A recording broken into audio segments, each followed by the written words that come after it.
ರಾವಣ ಭೀಕರ ತಪಸ್ಸು ಮಾಡಿ ಶಿವನನ್ನು ಮೆಚ್ಚಿಸಿ ಶಿವನ ಆತ್ಮಲಿಂಗವನ್ನು ಪಡೆದುಕೊಳ್ಳುತ್ತಾನೆ.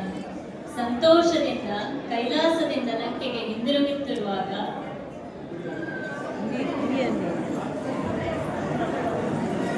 ಶಿವನು ಈ ಆತ್ಮಲಿಂಗವನ್ನು ಹಿಡಿದು ನಡೆದುಕೊಂಡೇ ಲಂಕೆಗೆ ಹೋಗಬೇಕೆಂದಿದ್ದಾರೆ. ಸರಿ, ಅದೇನು ಮಹಾ, ಆತ್ಮಲಿಂಗವನ್ನು ಕ್ಷಣಕ್ಕೂ ಕೆಳಗಿಡಬಾರದಂತೆ, ಇಟ್ಟರೆ ಅಲ್ಲೇ ಸ್ಥಿರವಾಗುತ್ತದಂತೆ. ಆ ತಪ್ಪು ನನ್ನಿಂದ ಆಗುವುದಿಲ್ಲ. ಪರಶಿವನ ಶಕ್ತಿಯೇ ನನಗೆ ದೊರಕಿದೆ. ಇನ್ನು ಯಾರು ನನ್ನನ್ನು ಸೋಲಿಸಲಾರರು.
ರಾಕ್ಷಸನಾದರೂ ಆಚರಣೆಗಳಿಗೆ ಬದ್ಧನಾದ ಬ್ರಾಹ್ಮಣನು ಸೂರ್ಯಾಸ್ತದ ಒಳಗಡೆ ಸಂಧ್ಯಾ ವಂದನೆ ಖಂಡಿತವಾಗಿ ಮಾಡುತ್ತಾರೆ. ಸೂರ್ಯನು ಬೇಗ ಅಸ್ತವಾಗಿ ಎಂದು ವಿಷ್ಣುವಿನಲ್ಲಿ ಪ್ರಾರ್ಥಿಸುತ್ತಾರೆ.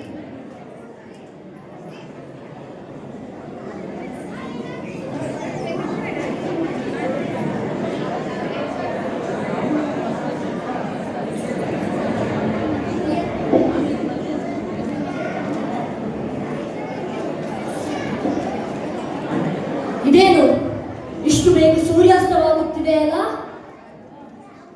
ಈಗ ನಾನೇನು ಮಾಡಲಿ? ಆತ್ಮಲಿಂಗವನ್ನು ಹಿಡಿದು ಸಂಧ್ಯಾವಂದನೆ ಮಾಡಲಾಗುವುದಿಲ್ಲ, ಲಿಂಗವನ್ನು ಕೆಳಗಿಡಲೂ ಆಗುವುದಿಲ್ಲ. ಯಾರಿಗಾದರೂ ಹಿಡಿದು ಮಾಡಲು ಕೊಡಲೆ, ಆದರೆ ಯಾರೂ ಕಾಣಿಸುತ್ತಿಲ್ಲವಲ್ಲ.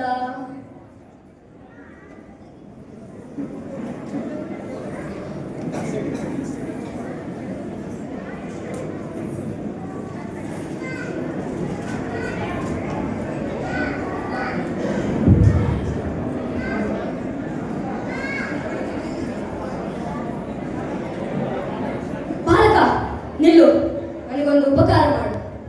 ಈ ಲಿಂಗವನ್ನು ಹಿಡಿದುಕೊಂಡು ಇಲ್ಲೇ ನಿಲ್ಲು. ನಾನು ಸೂರ್ಯನಿಗೆ ಅರ್ಘ್ಯವನ್ನು ಕೊಟ್ಟು ಬೇಗ ಬರುತ್ತೇನೆ. ಅಲ್ಲೆಲ್ಲ ಹೋಗಯ್ಯ, ಇದನ್ಯಾರು ಇಟ್ಟುಕೊಂಡಲ್ಲಿರುವವರು? ಇಲ್ಲ ಇಲ್ಲ, ಇದನ್ನು ಕೆಳಗಿಡುವಂತಿಲ್ಲ. ಭೂ ಸ್ಪರ್ಶವಾದರೆ ಅನಾಹುತವಾಗುತ್ತದೆ. ಹಾ, ಇದು ನನ್ನ ಕೈಗೆ ಕೊಟ್ಟರೆ ಏನೂ ಅನಾಹುತವಾಗುವುದಿಲ್ಲ ತಾನೇ? ಇಲ್ಲ ಬಾಲಕ, ಏನೂ ಅನಾಹುತವಾಗುವುದಿಲ್ಲ. ನಿನ್ನ ಹೆಸರೇನು? ಗಣೇಶ ಭಟ್ಟ. ಗಣಪತಿಯ ತರನೇ ಇದೆಯಾ?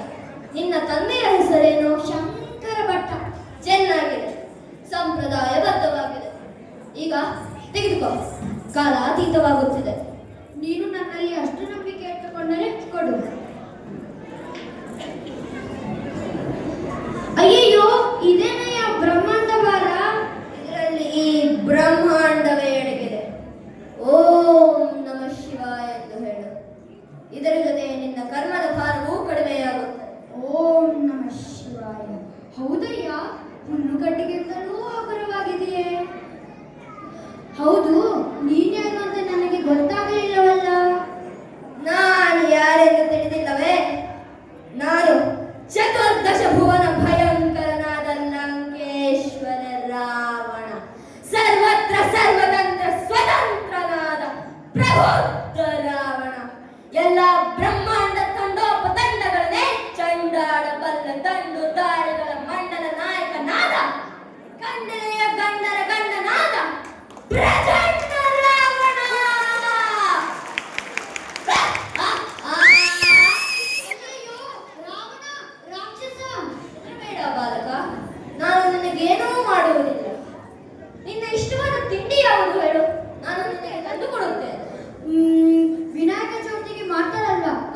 ಓಂ ನಮಃ ಶಿವಾಯ. ಓಂ ನಮಃ ಶಿವಾಯ.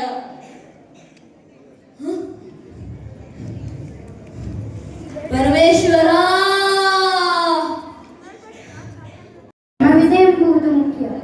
ನೀನು ಅಹಂಕಾರ ಹಾಗೂ ಕಾಮನೆಗಳ ಮೇಲೆ ವಿಜಯವನ್ನು ಪಡೆದುಕೊಳ್ಳಲು ಮೊದಲು ಪ್ರಯತ್ನಿಸು.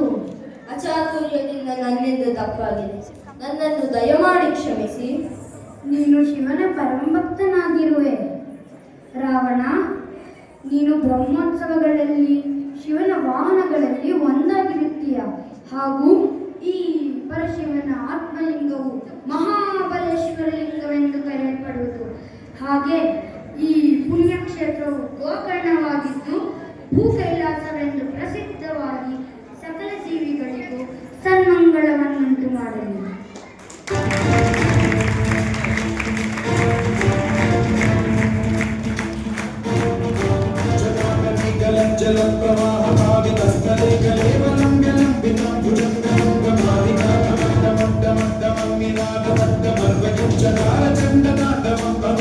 ಶಿವ